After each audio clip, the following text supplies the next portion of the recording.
Alright, it's the spoiler talk that you have been waiting for! Yeah, Lilo and Stitch, the live-action remake, has been out for a weekend now, as many of you who have watched my review, and I thank you for that, but as you know, I was not a fan of this movie, so this video is mostly just gonna be me complaining about it. So that's your spoiler warning. If you have not yet seen this movie and you're planning on it, best to steer clear of this video, because I will be talking about what happens in this movie in detail. If you have seen it or you don't care, then fine, stick around and watch. Alright, so starting off with one of the biggest absences in this movie, of course being that of Captain Gantu. So yeah, Gantu is a pretty major character in the original franchise, not just the first movie, but the entire franchise that followed. He's the main antagonist of the whole thing. He's pretty much the lead front man of the Galactic Federation, under the Grand Councilwoman, that is. He's the captain of the Galactic Armada. In the original movie, after the Grand Councilwoman fires Jumba and Pleakley due to their incompetence, she sends Gantu to go capture 626. How soon will you be prepared to leave? Immediately. I mean, that just makes sense. That allows Jumba to be redeemed as a protagonist in the original movie. But since Gantu is not in this new movie at all, they made Jumba the main villain. Yep, no redemption for Jumba at all. Yeah, I hate that. I hate it a lot. So now touching on Jumba and Pleakley and their alien designs. Yeah, the CG was terrible. I mean, the first 5 minutes of this movie, like I said, they're completely rushed through. The way 626 is just sent right from the hearing down to the chamber with the guns that are locked onto his genetic signature. And that whole scene is rushed through, the escape. Like the chase scene with the police cruisers, that lasts about 2 seconds before he jumps to hyperspace. I was like, that was not a scene. It wasn't a complete scene. It was just boom, boom, boom.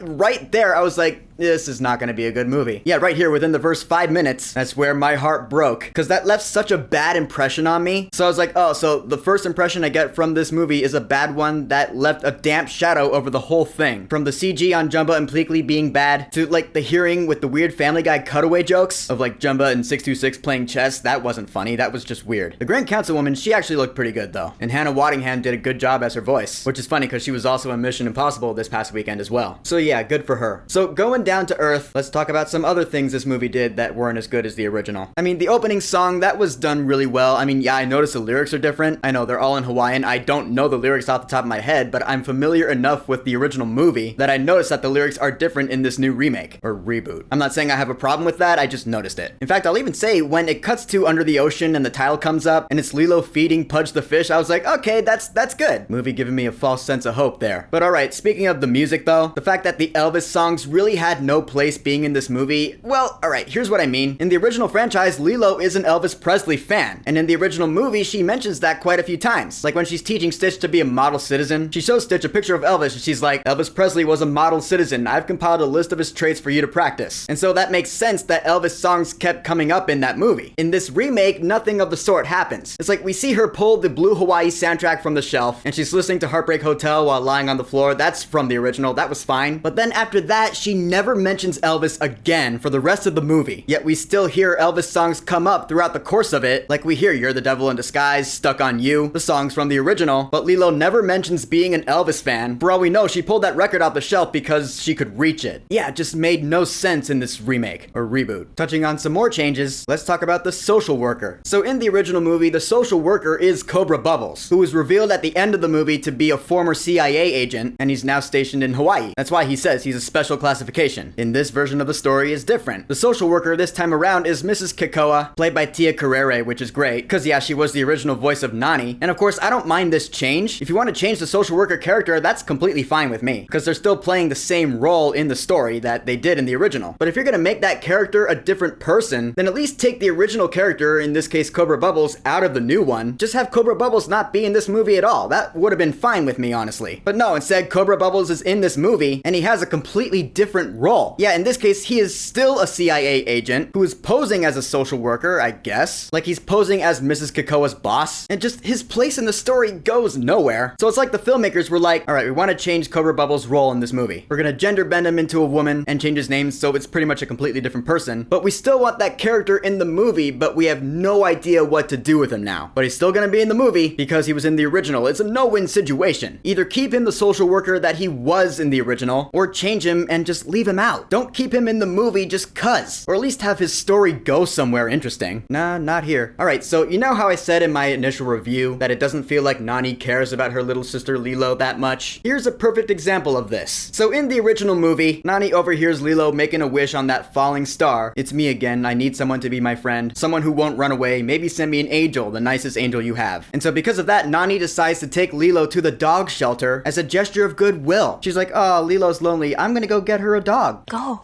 Pick someone out. What a sweet thing to do for your little sister who's brokenhearted over having no friends. But nah, screw that. This movie's not gonna do that. Nah, instead it's the neighbor woman who has the idea of sending Lilo to the dog shelter. Neighbor woman played by Amy Hill, who I love. She's great. Character shouldn't have been in this movie though, much less having her son be David, who does Jack in this movie. Seriously. So yeah, later on, Nani confronts Miss Neighbor. I should look up her name real quick. Tutu. So Nani confronts Tutu about the whole dog shelter incident, and she gets mad at her for it. I was like, okay. So Nani doesn't really care about Lilo. That's what this movie is telling me. Not because in this version she's urged by everybody to go to UCSD for marine biology.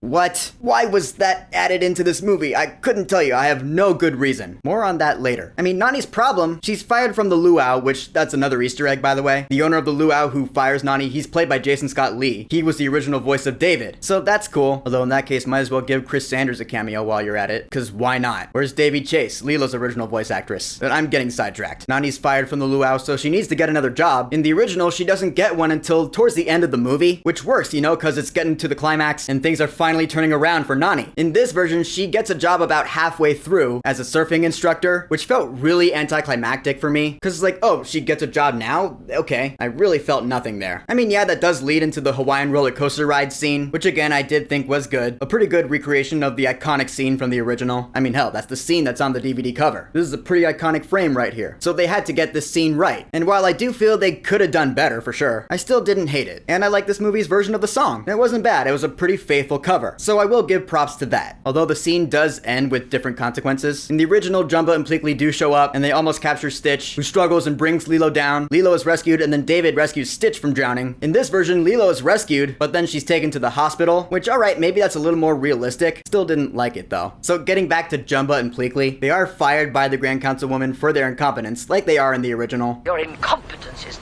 nothing short of unspeakable. And instead of Gantu being sent, Jumba's like, alright, now we do it my way, meaning I'm just gonna leave Pleakley in the dust and do my own thing. Again, Jumba being the main villain in this movie, which I hate. So Pleakley just goes and gets captured by Cobra Bubbles, and Jumba becomes the main villain. So when he finds Lilo and Stitch, he reveals to Lilo that, yeah, Stitch was just using Lilo for his own protection, because Jumba and Pleakley were told not to interfere with human beings. And yeah, that is true. That is the initial reason why Stitch went to Lilo, same as in the original.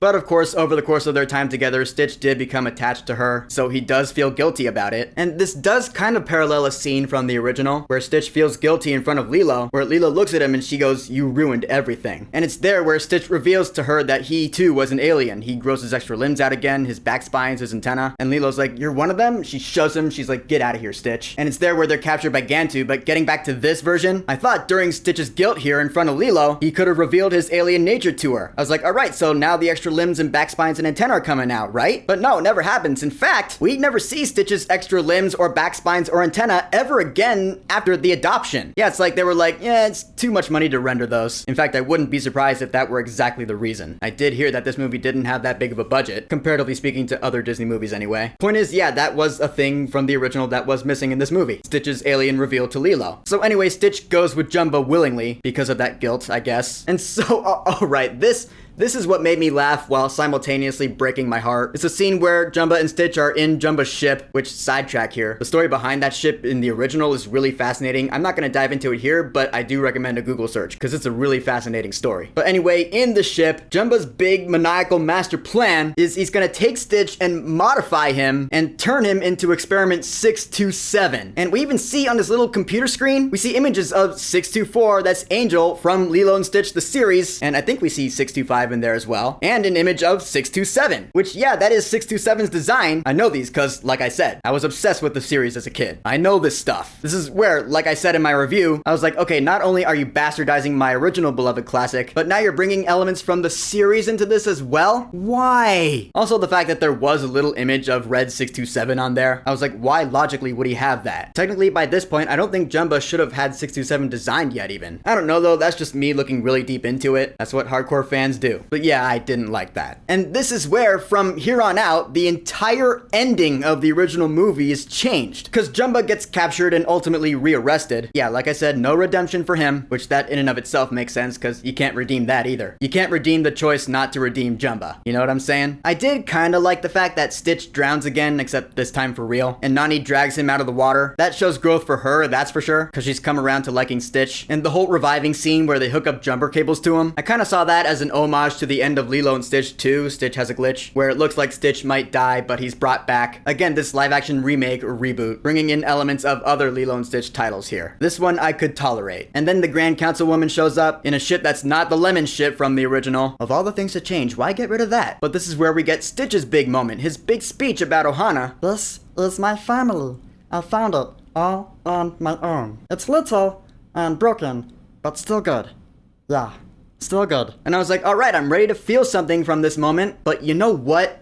It was ruined because I noticed it's the exact same recording from the original movie. It's little and broken, but still good. Yeah, that's how mentally ill I am about the original. I recognize the exact same recording. It's funny, when Babe and I were watching it and it got to that scene, we were both like, yeah, we noticed the drop in audio quality for those lines. It sounded like a 23-year-old recording. It was sad, dude. And yeah, that's actually not the only instance in this movie where that happens. Let's talk about that. There are actually a lot of instances in this movie where they reuse old Stitch recordings from the original franchise. For example, the scene where Stitch is on the bar and he's got that little water device. They use that exact same sound recording from Lilo and Stitch 2 there. Peter saw Maja Sangipa. It's like bam bam bam bam bam. And then it's like no. Peter saw Maja Sangipa. And bam bam bam bam bam bam bam. And then it's like And at first, when I first watched the clip, they released it online, I was like, okay, cool, that's actually a nice little homage to Lilo and Stitch 2. And that'll be cool to see in this movie. But actually, this movie ended up reusing old recordings so many times that it bothered me. It's like, what, they were too lazy or cheap to have Chris Sanders re-record those lines? Or hell, even just use other takes from the original. I wouldn't know the difference, unless the audio quality was just as bad. I don't get it. That's just so cheap. I hate it. I really do. I can't forgive that. Along with the worst offender in terms of plot change, yeah, the very end of the movie, where Nani just decides to give up Lilo to the state. Yeah, you heard that right. It sickens me. It sickens me to my stomach. Like, you really mean to tell me that you're gonna take the central message of Lilo and Stitch, that being Ohana means family, family means no one is left behind or forgotten, and just throw it out the window like it's yesterday's cheese? Nah, screw you, movie. Yeah, that was really the point that broke my back. I was like, I'm done with this. I'm done with this movie. I give up. So yeah, Lilo insists that Nani go to college to join the Marines. And the social worker's like, no, she can stay with the neighbors, so she'll still be close to home. Screw that noise. I mean, yeah, the mid-credit scene shows that Nani gets her little portal gun from Jumba and Pleakley, so she can visit whenever she wants while she's at school, but I don't care, they still threw that central message out the window. Yeah, ultimately, I feel like every change to the original movie's plot that this live-action Lilo and Stitch remake made was a bad one. In some ways, it just feels downright disrespectful to the original. I understand that this was a pretty highly anticipated movie, which explains the high opening weekend box office numbers, but I'm really looking forward to seeing that second weekend drop. Yeah, I can almost guarantee you this ain't gonna go the way of Sinners. That being said, if this movie does end up doing really well, like the Lion King remake, and it does end up getting some sort of continuation, then I can only pray for the future. At this point, like I said, I sincerely hope this doesn't get a continuation, because I can't with this, but on the chance that it does, I guarantee you that I will be here to talk about it. Trailers and spoilers and all. But until such a time as this happens, we will continue to act as though the world is spinning on. That's all we can do. So our live-action Lilo and Stitch remake or reboot. What are your thoughts specifically on the changes it made from the original? The exclusion of Gantu, Jumba being made the main villain, Nani giving Lilo up to the state, all of it. And do you think this might get a continuation in any way, shape, or form? If so, what do you think they might do? Whatever you think about any of those questions, go ahead and leave a comment. And of course, thank you for subscribing. Aloha!